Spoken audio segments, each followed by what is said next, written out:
se excita a la persona, esta pulsión va y hace mella en el cuerpo y en esa zona erógena requiere ser satisfecha. Ahí Eliana me pregunta, ¿cuál es la diferencia puntual entre estímulo y pulsión?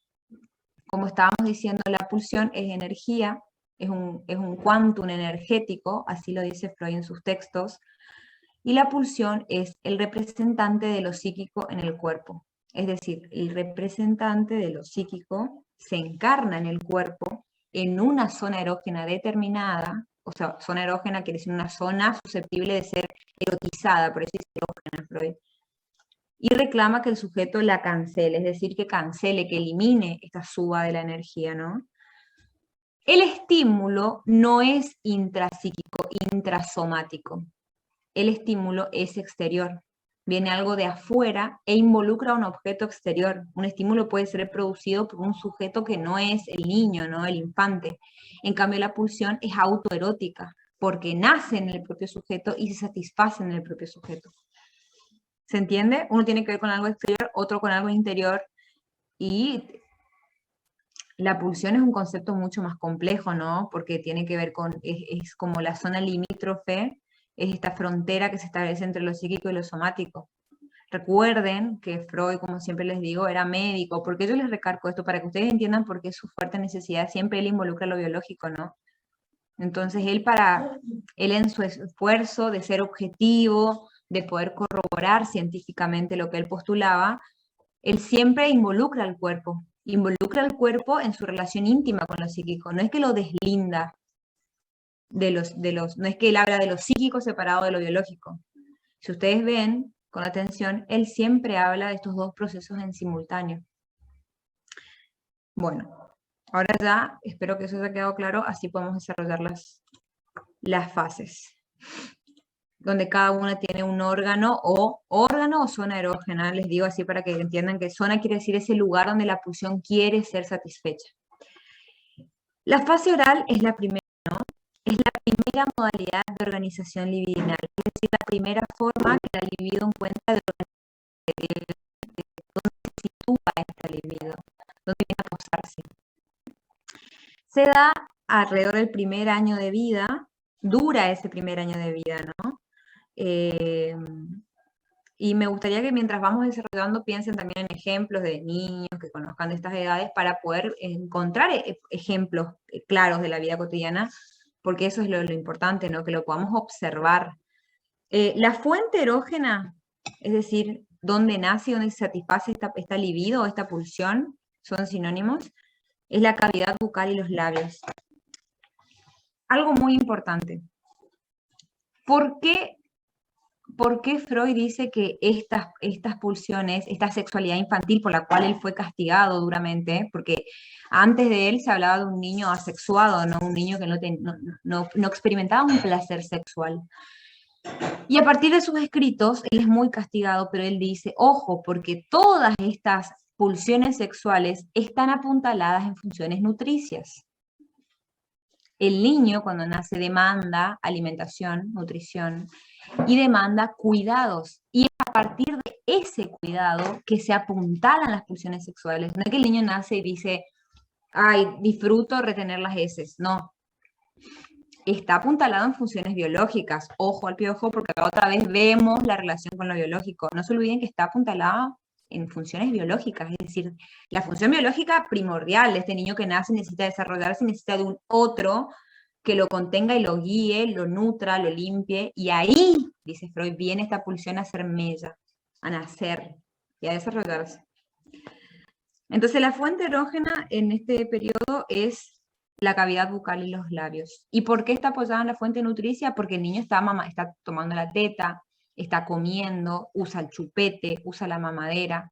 No es que la pulsión sexual nace de la nada. Es lo que más se estimula en el niño, ¿no?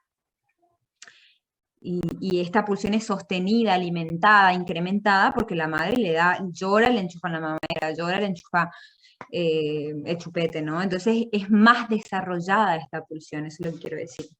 El objeto, es decir, el objeto en el que se fija la pulsión, es el pecho materno.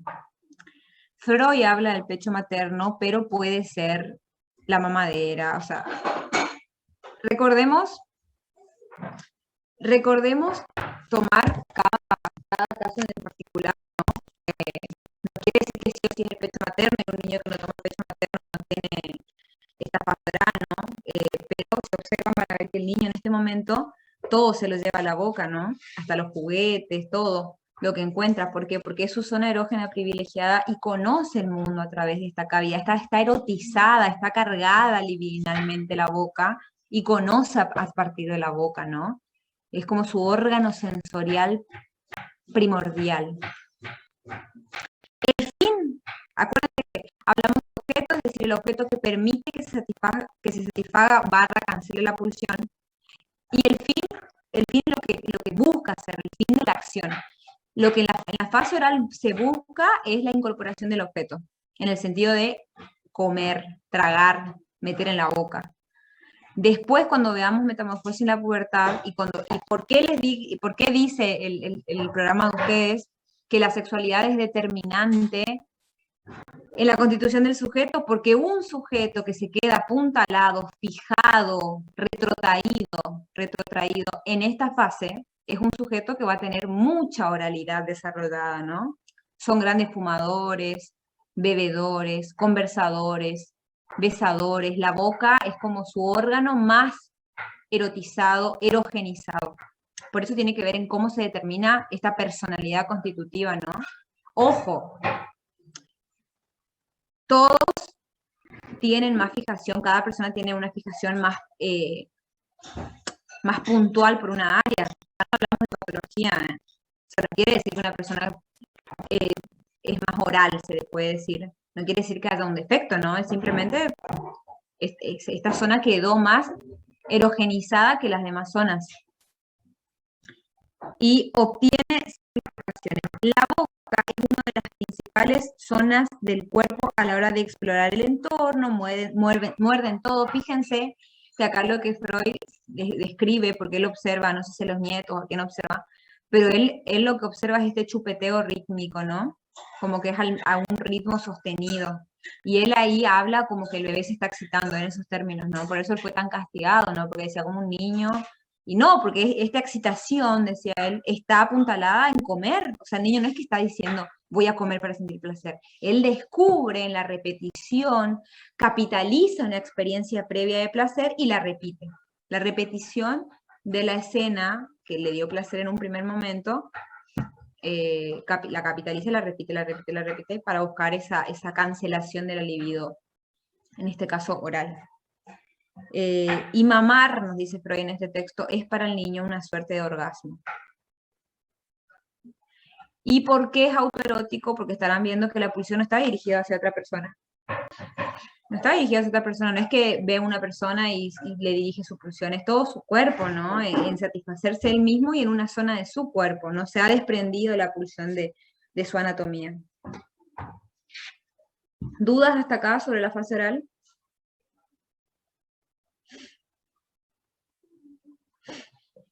¿No? Sol, ¿querés agregar algo o continúo nomás con la anal? Vas bien. Bueno. Ese que por ahí quería explicar, no es que más explicar, sino que por ahí Sí. esta diada madre-hijo que es fundamental, ¿no? En el nacimiento del niño, y esta, como vos decías, la fase oral es fundamental también, la importancia de la succión, ¿no? Y este placer del chupeteo, la succión del chupeteo, ¿sí? Que se dan los primeros años de vida, ¿sí? Porque es más que nada que vas bien, sí. Vas bien explicando. Bueno. Quería dar ejemplo, ellos no creo que... ¿Vos te acordás del caso de Ana O? ¿Qué le pasaba a ella que no podía beber agua? Para darle un ejemplo a los chicos por ahí, sí. ¿Ana O, sí, o Dora?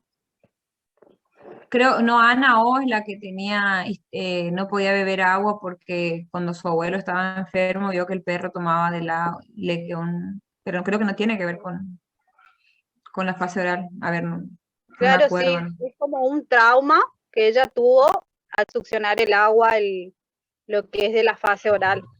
Ya en la niñez, o sea, entramos en la niñez sería. Pero un trauma se puede generar a partir de una fijación medio mal lograda en una fase, ¿no? Claro. Puede ser mal lograda o bien lograda. Una persona que tiene una oralidad muy marcada, no tiene una fase mal lograda, simplemente está más marcada, no sé, fue cuidado con más énfasis o más atendido por sus cuidadores cuando desarrolló esa fase, pero también puede ser mal lograda, ¿no?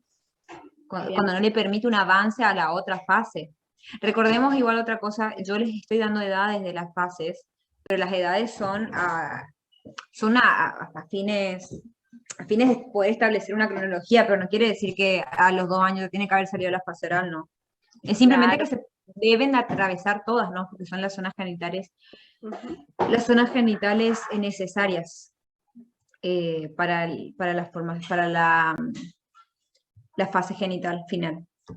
Bueno, la fase anal y yo quiero que también mientras lo vamos armando, ¿no? Que lo vayan pensando, que lo relacionen con la realidad, ¿no? Fíjense que obviamente cuando el niño nace todo pasa por su boca, ¿no? Por el llanto, por lo que comunica, por lo que mete en la boca, por lo que escupe, etc. Y ya cuando estamos en la fase anal, es un niño que se le está enseñando a controlar los esfínteres. Entonces no es que porque sí se le ocurrió a Freud establecer esta fase, no, siguiendo al desarrollo de la biología, siempre apuntalado en la biología. Porque él tenía una mirada muy biologicista, a pesar de todo esto que él escribió, ¿no? Lo que nos dejó esta psicología que nos permite ver más allá de lo biológico. Él tenía siguiendo ese sesgo, se le puede llegar a decir, porque era la impronta con la que él escribía. La fase anal es de los 1,5 a los 3 años aproximadamente. Y comienza puntualmente con el control de los esfínteres, actividad, en palabras de Freud, vinculada con el placer y lo sexual, y la sexualidad. Freud utiliza mucho lo que son equivalencias simbólicas. ¿Alguien sabe lo que es una equivalencia simbólica? Lo pueden escribir en el chat si no se animan a hablar. O lo que se les ocurra. Ana me dice que no. Bueno, díganme que no. Si no, Sola, vos no se te ocurre un ejemplo. Equivalencia. Freud utiliza equivalencias simbólicas. Todo el tiempo. No, Tamara. No, bueno, ¿no? A ver si te sale algo. Es muy importante que ustedes entiendan cómo escribe Freud para entender toda su obra. Entonces, él usa siempre equivalencia simbólica, es decir, que dos cosas simbolizan lo mismo. Tienen la misma equivalencia a nivel simbólico. Entonces, por ejemplo, para Freud y para entender la fase anal, para este niño, la caca, porque así lo escribe él, ¿no? Y así hay que tratarlo para entenderlo. Es lo mismo que regalo para el niño. La caca significa regalo. Vieron que el niño cuando va por primera vez al cuerpo contento llama a la mamá para mostrarle y festejan en la casa. Bueno, a partir de ese hecho se genera una equivalencia simbólica intrapsíquica en el niño porque entiende que está dándole algo a su entorno que le reclama cosas. No en un sentido negativo, sino de aprender a ir solo al baño, que se deja de ser tan dependiente, etc. Entonces hay una equivalencia simbólica, esfínter, regalo, y más adelante Freud establece un tercer nexo, que es heces, regalo, dinero. Él dice que aquella gente que es muy retentiva con las heces es gente tacaña, por ejemplo. Yo les doy este ejemplo para que ustedes vean las equivalencias simbólicas y lo entiendan el concepto. Entonces el niño en este momento siempre hay que estar viendo el entorno, cómo actúa en la fase, ¿no? El niño es puesto en ese lugar de independizarse, ¿no? De pasar a esta posición pasiva, donde es atendido a poder ganar un espacio más de independencia e ir al baño solo. Y siempre tiene que mostrarle a los cuidadores, ¿no? Entonces se establece la equivalencia. ¿Qué pasa acá? ¿Cuál es la zona erógena acá? La cavidad, la mucosa del intestino. Es, según Freud, la zona erógena. El fin la retención o la eliminación del contenido del intestino. Acuérdense que en la zona oral el fin era la incorporación. O sea, siempre el fin es una actividad, o sea, que busca la pulsión para cancelarse. ¿Qué pulsión vemos acá? Acá vemos la pulsión de apoderamiento. ¿Por qué? Porque Freud nos dice que el niño se marca como un sujeto activo o pasivo en relación a cómo se comporta con las heces, ¿no? Un niño que por ahí retiene mucho, hablamos de mucha pulsión de apoderamiento, como que se niega a hacerle ese regalo a los cuidadores. Y también dice que acá vemos una persona más egoísta, ¿no? Como más, como que se guarda las cosas. Y después está el otro polo que es un niño más que da, que entrega, ¿no? Entonces vemos si hay más o menos pulsión de apoderamiento. Nuevamente vemos que esta fase, esta zona, este objeto, etcétera, están apuntalados en una función biológica, que es defecar. ¿Qué parte, Pame? Acá se ve la pulsión de apoderamiento, es decir, si hay una postura más retentiva o más de liberar, más de dar. ¿Me explico?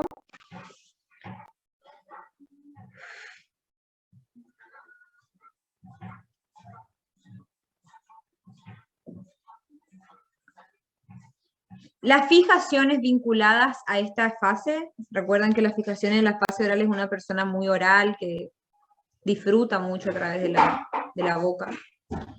Las fijaciones en esta fase están vinculadas con la acumulación y con el gasto.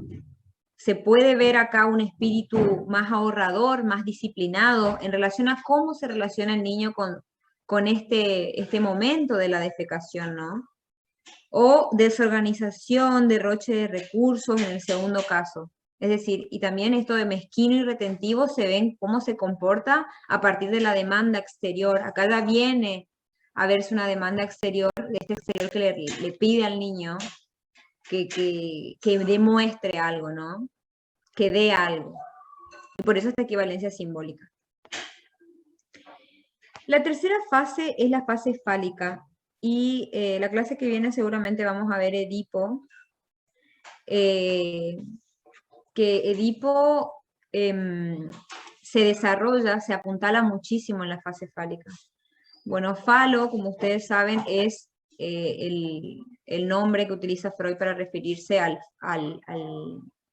en un primer momento al pene, ¿no? El pene es central en la cuestión del Edipo, porque el niño lo tiene, la niña está castrada y lo envidia, etc.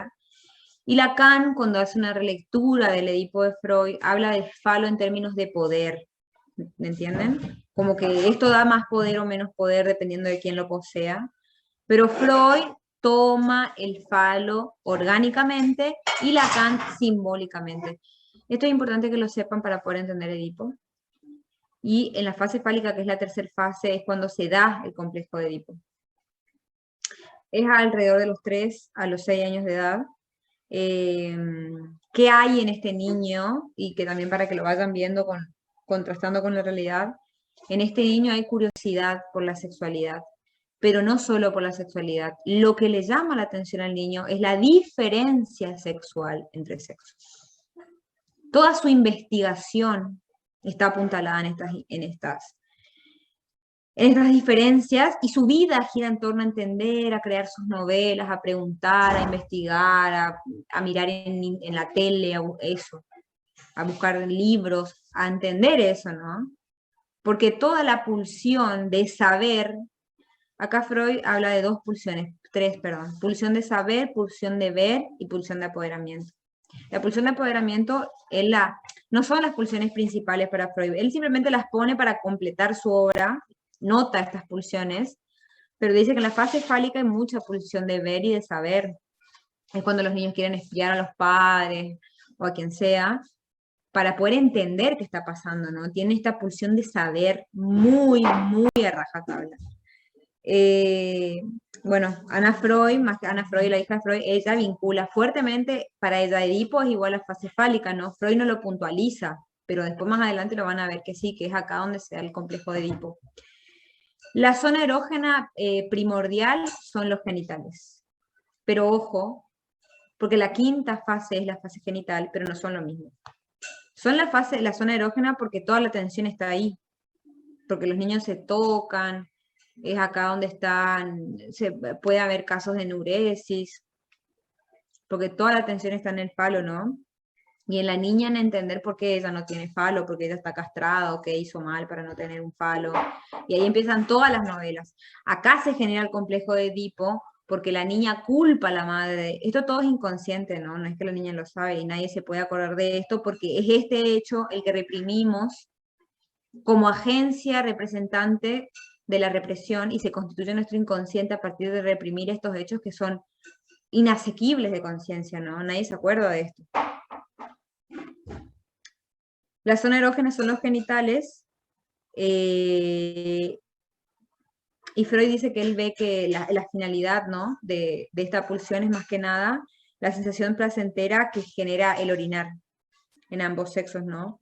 Y el tocarse, el investigar. Él habla de que hay un interés muy narcisista por los genitales. Y hay una fijación narcisista por los genitales, porque el que no los tiene se siente mal, se siente menos que el que sí los tiene, ¿no? Entonces él menciona un interés narcisista por los genitales. ¿Alguna pregunta hasta acá? ¿Sol, querés agregar algo? No, Tama, está bien. Está bien. Bueno. El cuarto periodo es el periodo de latencia. ¿Alguien se acuerda lo que significa latencia? ¿O una idea? Chicos, aporten, como les hablé ayer, expliquen, ¿sí? Den ejemplo, a ver si por ahí para les pueda ayudar, no tengan vergüenza.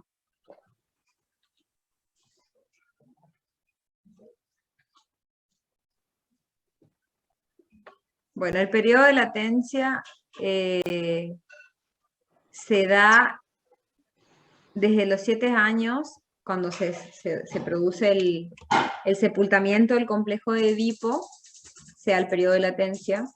Latencia significa oculto o escondido, por decir una forma, porque lo que acá nos dice Freud es que la sexualidad no es eliminada, ¿no? Como dicen algunas personas que estudian psicoanálisis de niños.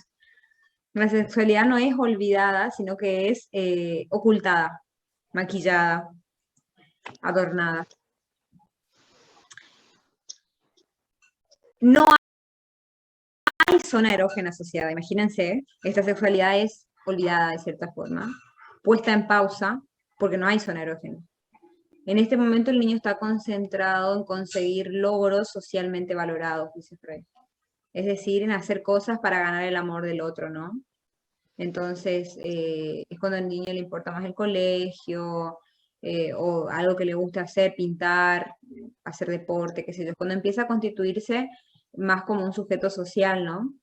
Y socialmente empieza a ofrecer cosas, ¿no? Y encuentra esta retribución en que estos logros son socialmente valorados. Entonces acá entra un poco más la cultura, ¿no? Y el entorno. Congelación de experimentaciones en materia de sexualidad. Acá aparecen los diques anímicos. ¿Alguien se acuerda cuáles son los diques anímicos? No,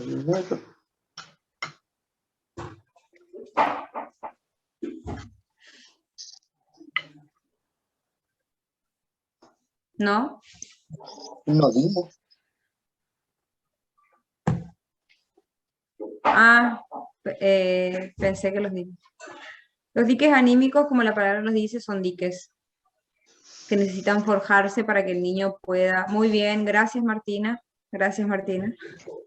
Asco, Valoro mucho vergüenza.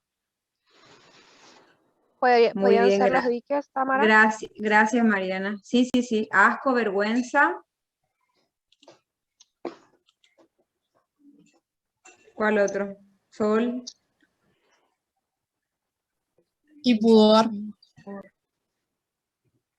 Sí. Así es. Y fíjense que en el periodo de latencia se generan los diques anímicos, porque el niño ya está más socializado, ¿no? Un niño antes del periodo de latencia, ya te contesto, Mariana. El niño en el periodo de latencia, antes del periodo de latencia, ustedes van a ver, porque les vuelvo a repetir, relacionen con la cotidianeidad, con niños que conozcan. El niño antes del periodo de latencia no tiene vergüenza de andar desnudo en la calle, o sea, de correr desnudo. Los niños no tienen esa vergüenza de taparse, quiero decir, ¿no? Tampoco tienen miedo de decir lo que piensan, ¿no? Es como que los niños son muy sinceros, porque todavía no tienen los diques anímicos que le permiten como guardarse algunas cosas, ¿no?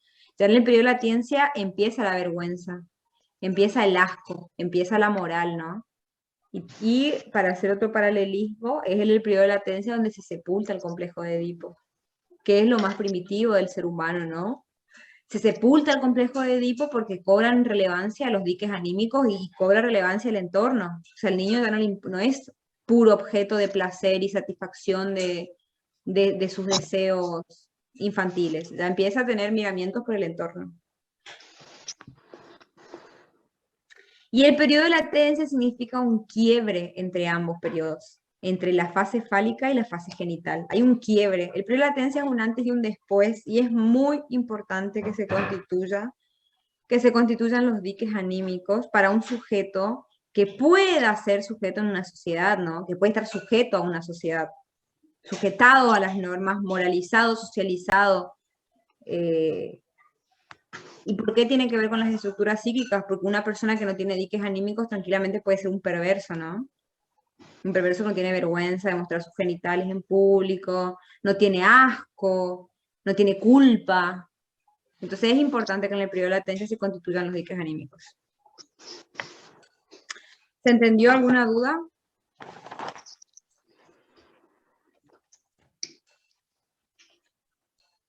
Bueno. Y la fase genital, que es la última, y donde se aunan todas las pulsiones. Hasta acá veníamos hablando de pulsiones parciales. ¿Por qué? Porque todas las pulsiones estaban separadas. Una primero en la fase oral, después en la fase anal, después la fase fálica, etcétera, etcétera. Y ahora se aunan todas las pulsiones en los genitales. Por eso se le dice fase genital. Y se da en la pubertad hasta la adolescencia. En la adolescencia es otra cuestión, pero este es el inicio.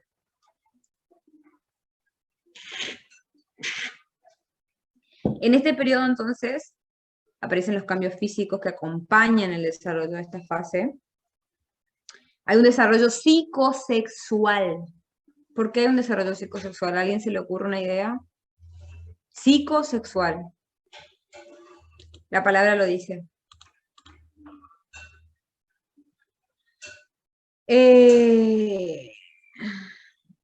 Mariana, los diques anímicos no sé si tratan de contener la pulsión, sino más de encauzarla. No uses la palabra contener porque suena a censurar. Usa más encauzar la pulsión a propósitos mejores vistos, ¿no? A que la pulsión se sublime, podríamos decir. Se trabaje y se elabore de otra forma. Hay un desarrollo psicosexual porque este chico en pubertad no solamente ya empieza a tener una pulsión física, es decir, sus genitales cambian, cambia su voz, cambia toda la fisonomía. Bueno, no vamos a entrar en biología, no es mi área, pero creo que se entiende los cambios que acompañan a la pubertad. Y psicosexual, porque aparte de esta maduración sexual, el niño psicológicamente ya se empieza a concebir como un preadulto, o sea, todo el desarrollo físico es acompañado por una mentalidad que sigue ese camino, ¿no? Empieza a preguntarse cosas, empieza a tener miramientos, consideración por un objeto sexual exogámico. ¿Qué veníamos diciendo? Que hasta ahora su sexualidad era autoerótica, no había un objeto. El único objeto que tuvo en la fase oral fue el pecho materno. Que encima, si recordamos a Melanie Klein, que estudió estas fases con mucho detenimiento, ella decía que el niño inconscientemente pensaba que ese pecho era parte de su cuerpo, ni siquiera entendía que era de la madre, no lo sentía como ajeno, era su propiedad. Por eso muchos niños cuando quieren ser destetados sufren una crisis, porque ese pecho les pertenece, es una separación muy grande, ¿no? Y ustedes cuando vean niños Ahí hablen con las madres, tienen que preguntar el año del destete, todo eso yo trato de hacer una conexión con lo que es el ejercicio de un psicopedagogo, que estas cosas son muy importantes para entender el desarrollo psicosexual de las personas. El desarrollo sexual es tan intenso, dice Freud, que no se puede reprimir con la eficacia de antes. Tomen nota de eso. ¿Qué pasaba antes? Lo reprimían, lo tapaban, como en el periodo de latencia. Bueno, este niño que antes de tener diques anímicos era violento, se peleaba con los compañeros, el que pintaba, el que dibujaba, el que se iba a una escuela de arte, etc. Estos deseos sexuales eran disfrazados, sublimados, coloreados, dice Freud. Ahora no. Ahora ya no hay nada que pueda colorear el deseo sexual, ¿no? No se puede reprimir con eficacia. Todos los intentos son infértiles por reprimir la sexualidad. Y la zona erógena que prima en esta fase es la zona genital. ¿Y qué pasa con todas las pulsiones en este momento? Si antes eran parciales y estaban repartidas por todo el cuerpo, ¿qué pasa con todas las pulsiones si ahora hablamos de primacía genital? Todas las pulsiones se dirigen a los genitales y no están separadas. Se aunan para un fin.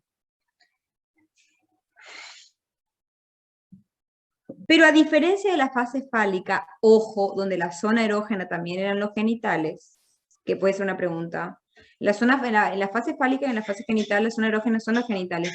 Pero en la fase fálica no había un desarrollo de las competencias intelectuales para poder expresar la sexualidad. El niño no entiende su sexualidad, la vive, la siente, le genera esta pulsión de curiosidad que veníamos diciendo, pero no la entiende. Y acá ya entiende, tiene los instrumentos, ya quizás tiene un entorno que le explica de su sexualidad y la puede comprender, ¿no? Y empiezan a generarse los vínculos de apego que exige la sexualidad, ¿no? Ya empieza a tener vínculos por fuera del núcleo familiar, como decía Freud, endogámico, y empieza a tener más vínculos exogámicos, afuera, objetos ajenos, objetos fuera de sus lazos sanguíneos, dice Freud.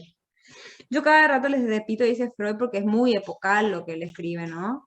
Hoy asistimos a un cambio de paradigma, las familias son diferentes, entonces yo aclaro que todo lo que yo estoy exponiendo son escritos de 1915 aproximadamente, pero se lo transmito como él lo dice. Estos vínculos que genera el niño son de carácter más abstracto y simbólico. ¿Qué quiere decir esto? Que ya su mentalidad empieza a generar los vínculos. Por ejemplo, cuando los chicos preadolescentes empiezan a tener estas amistades muy idealizadas, ¿no? Este mejor amigo con el que están pegados y con el que van a todos lados y que se visten iguales, y es la persona que les gusta.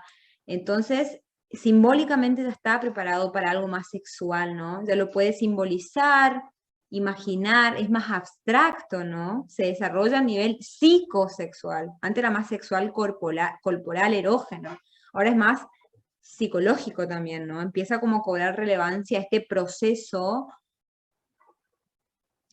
mental que acompaña este desarrollo. Y luego, finalizando la etapa genital, se da el nacimiento de la sexualidad adulta, dice en términos de Freud. Hay un monto cualitativo de las pulsiones, aumenta, reclama satisfacción, hay un componente instintivo nuevo, la anticipación al placer de los órganos genitales. ¿Y por qué hay una anticipación al placer? Porque todas las pulsiones se aunan, hay una sola pulsión sexual. ¿Qué pasa a nivel familiar, ¿no? Hay intentos repetidos de separación de los objetos primarios de amor, es decir, la búsqueda exogámica, como ya les dije, amistades idealizadas del mismo sexo, porque se buscan valores nuevos, diferentes a los de la familia. Acá es cuando se da mucho la rebelión, una desidentificación de lo que le dijeron que era, y una nueva identificación con otra gente, otras personas. Hay un autodescubrimiento constante. Importante. ¿Por qué es importante esta etapa? Porque que la estudiemos, ¿no? Que ustedes la estudien, porque esto define al sujeto, ¿no? Esto todo va a tener una consecuencia en el adulto que esta persona va a ser, ¿no? En cómo atraviese estas etapas. Y por último, que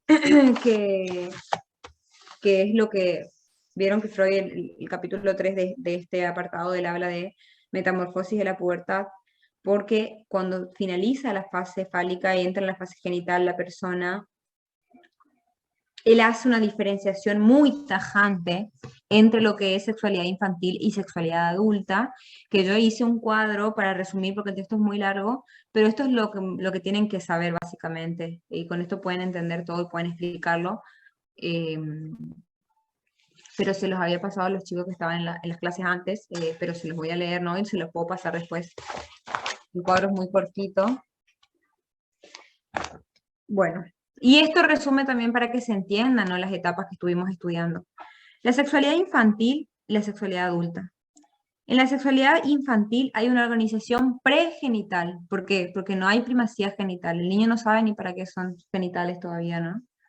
Entonces, hay una organización pregenital. Toda la libido anda en diferentes zonas, pero no se aunan para el fin último de la reproducción. La organización pregenital va del oral a lo anal, de lo anal a lo fálico, de lo fálico a estar latente en el periodo de latencia. Y hay un único genital que desempeña un papel primordial, que es el falo. El falo en la fase fálica, en esta fase de descubrimiento y de curiosidad, es este falo imaginario, ¿no? Porque está en el imaginario del infante. Haciendo una comparación, la sexualidad adulta es una sexualidad con una organización genital. La infantil es pregenital. Esta es genital. Ambos genitales como zonas erógenas rectoras. ¿Por qué rectoras? Porque rigen toda la sexualidad. Toda la sexualidad está abajo de los genitales y sirven a los genitales. O sea, esa es y ahí Freud dice, ¿no? Que esta genitalidad sirve a fines de reproducción. Segundo ítem de comparación. En la sexualidad infantil hablamos de una primera oleada y en la sexualidad adulta de una segunda oleada. La sexualidad infantil, esta primera oleada es una elección de objetos incestuosos y endogámicos. Incestuosos porque Edipo y endogámicos ¿por qué? Porque están dentro de la familia. En la sexualidad adulta, una segunda oleada. En la elección de objeto hay elecciones exogámicas y no incestuosas. El tercer punto de comparación, en la sexualidad infantil hay una modalidad autoerótica, satisfacción en el propio cuerpo. Y en la sexualidad adulta, modalidad aloerótica, con organización más sólida, porque toda la libido está organizada en los genitales y en objetos externos o ajenos a su primer grupo, el grupo donde nació el niño, ¿no? Y antes sus objetos son su familia. O sea, las pulsiones se apuntaran a partir de estos cuidados, como dijimos al inicio. El cuarto punto, sexualidad infantil, las pulsiones son totalmente parciales e independientes, cada una por su cuenta.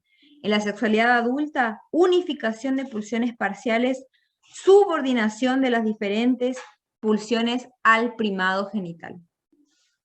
Ambos genitales, ¿no? Hablamos de ambos sexos siempre.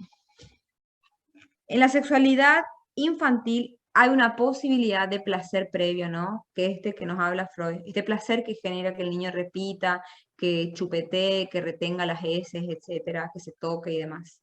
En la sexualidad adulta hay una posibilidad de placer previo y se añade el placer final, que como dice Freud, descarga de productos genésicos y reproducción. Que el niño no puede hacer eso, ¿no? Claramente.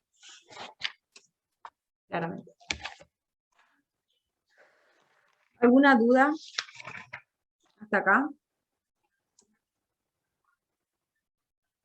Sol, ¿querés agregar algo?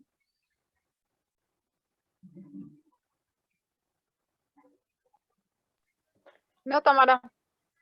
Bueno.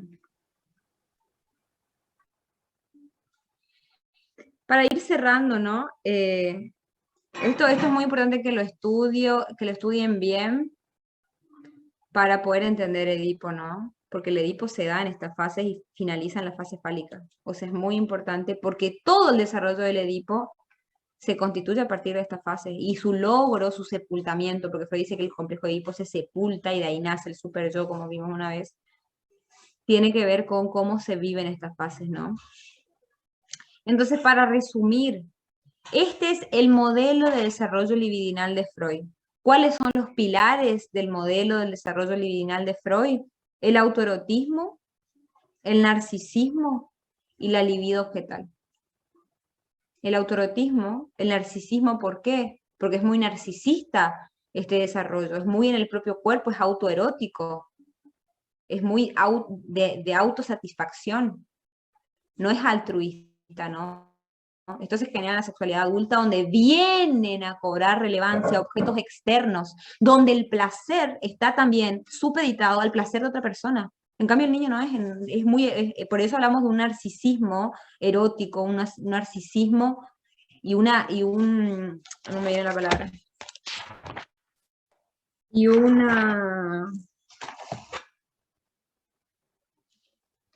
interés narcisista hacia los genitales. Es muy narcisista el interés, porque después, ¿por qué le digo que se acuerden esto? Porque en el Edipo es puro narcisismo lo que recorre el interés por el falo, porque la niña odia ser niña, porque ella fue castrada, ella tiene una falta donde el otro tiene algo. Entonces es muy narcisista y responde solamente a alimentar este narcisismo, ¿no? Estos intereses. Y la libido objetal, ¿no? Porque la libido en su recorrido por las zonas erógenas luego puede ser libido objetal porque cactetiza, como dice Freud, cactetiza un objeto exterior. Cactetizar es cargar de libido. Yo cactetizo tal objeto, es decir, mi libido y mi satisfacción libidinal dependen de ese objeto que es externo a mí. Y ahí finaliza, ¿no? Este desarrollo libidinal.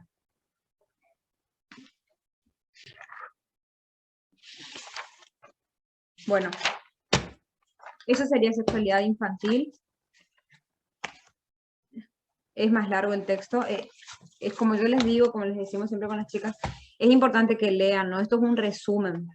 Pero por ahí en los exámenes les hacen preguntas para ver si ustedes leyeron el texto, ¿no? Así que lean el texto, se llama 3 ensayos de teoría sexual. Es el tomo 7 de Freud. Y los capítulos que yo les dije y que están en el programa, no porque yo me guío por el programa, son el capítulo 2, sexualidad infantil, y 3, la metamorfosis de la pubertad, que es todo esto que estuvimos viendo, y cómo desde esta metamorfosis de la pubertad se pasa a una vida sexual adulta, o sexualidad adulta. ¿Alguna duda, chicos, sobre este tema?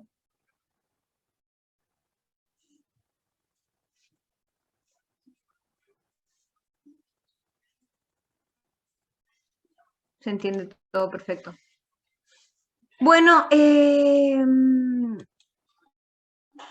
la clase que viene vamos a dar Edipo de Freud y de Lacan, pero quiero que me digan, y también formulaciones sobre los 2 principios del acaecer psíquico, que este texto tiene que ver con lo inconsciente. ¿Se acuerdan que hablamos de lo inconsciente y de las 2 tópicas? Bueno, cuando Freud postula su segunda tópica, donde están inconsciente, preconsciente y consciente, él habla de los 2 principios que rigen estos topos, estos lugares.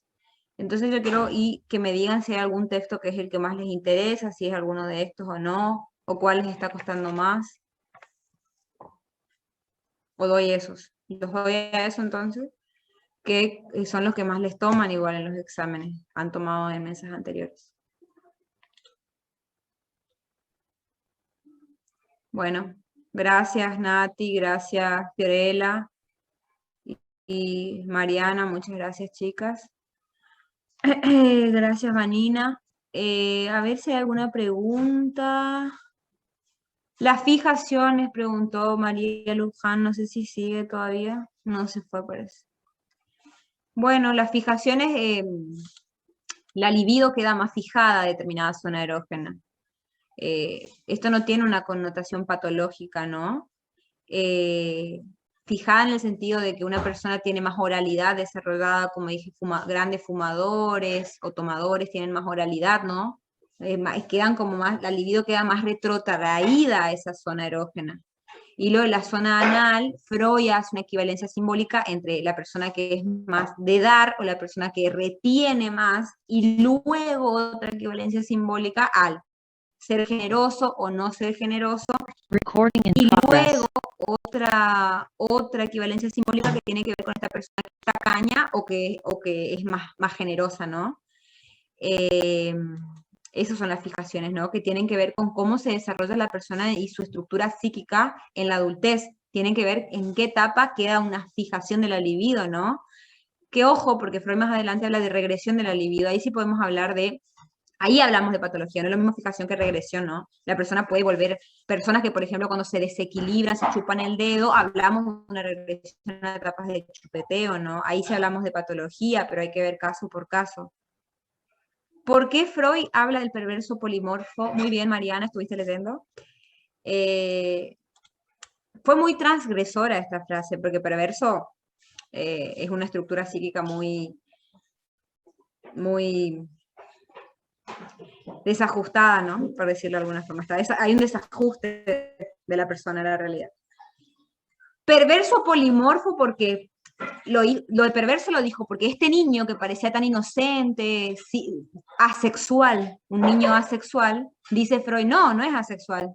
Tiene varias formas de satisfacerse sexualmente a partir de los otros. La mamá le está dando el chupete y él está disfrutando, perverso, polimorfo, está reteniendo las heces, está gozando a través del ano. Entonces, es un perverso polimorfo porque goza de poliformas, de varias formas. Entonces él dice, no, estos niños son perversos polimorfos. Por eso él fue tan atacado, ¿no?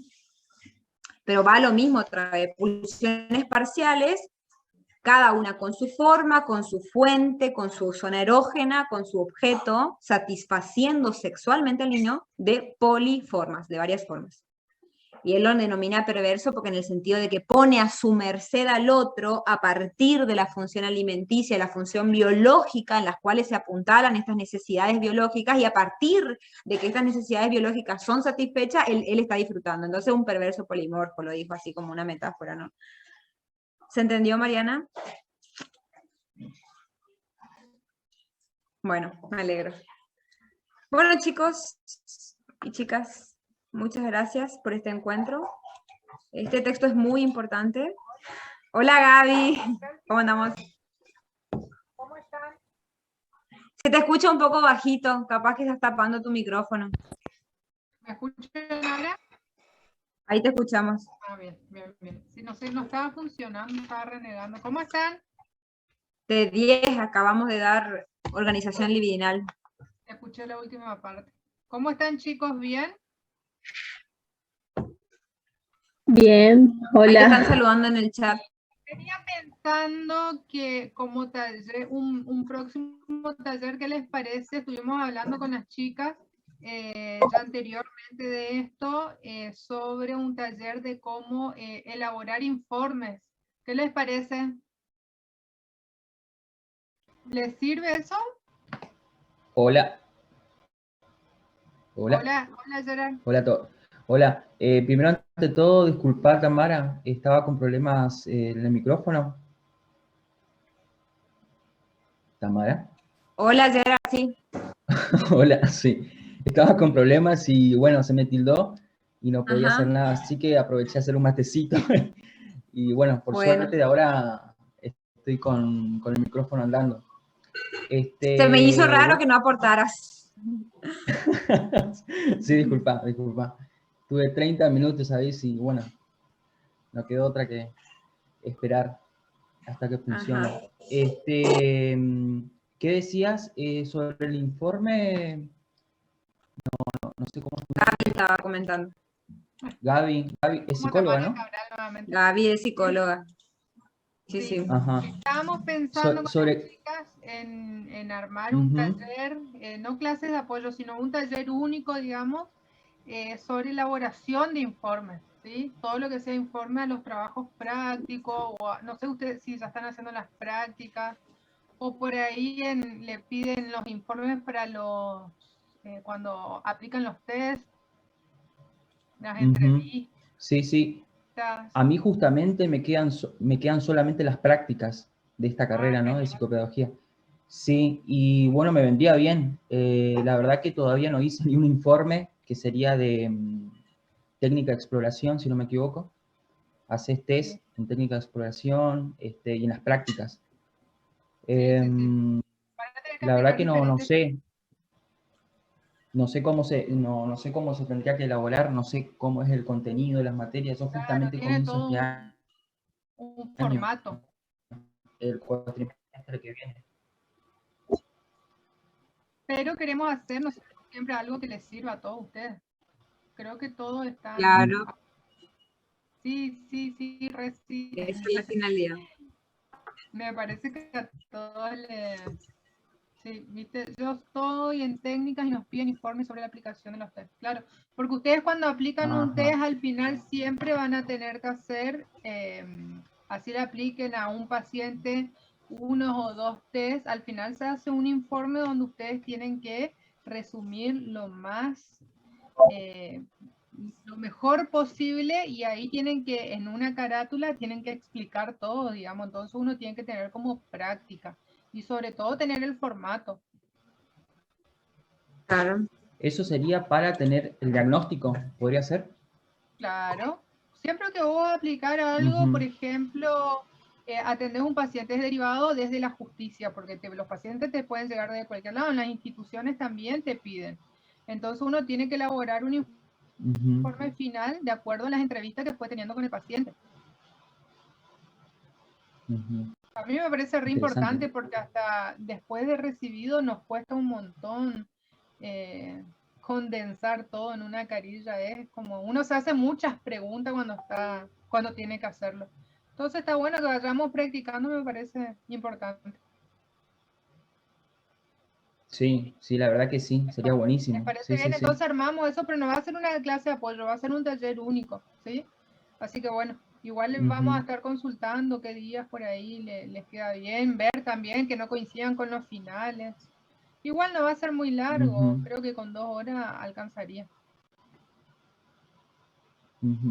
Sí, como te decía, yo comienzo con las técnicas y prácticas que me quedan a partir del cuatrimestre que viene. O sea que después de julio, agosto, comienzo.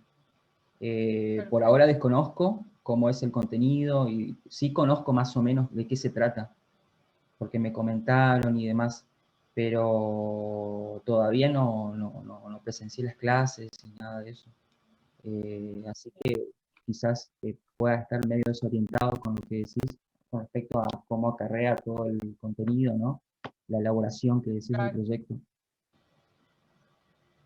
Bueno, ¿y cómo están con los exámenes, las notas?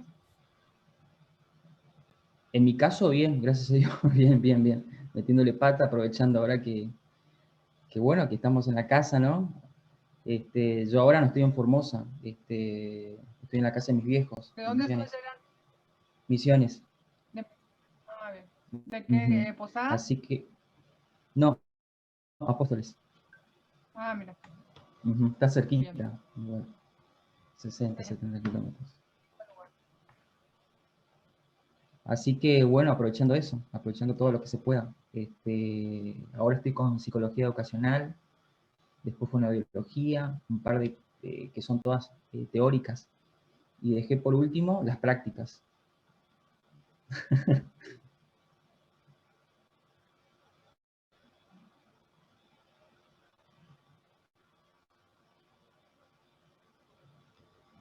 No te escucho. Ahora sí se me fue el internet. Nada más, ¿querés agregar algo más? ¿No? ¿Cómo? ¿No escuché bien? Si Tamara quiere agregar algo más a esto. Sí, Bien. sí,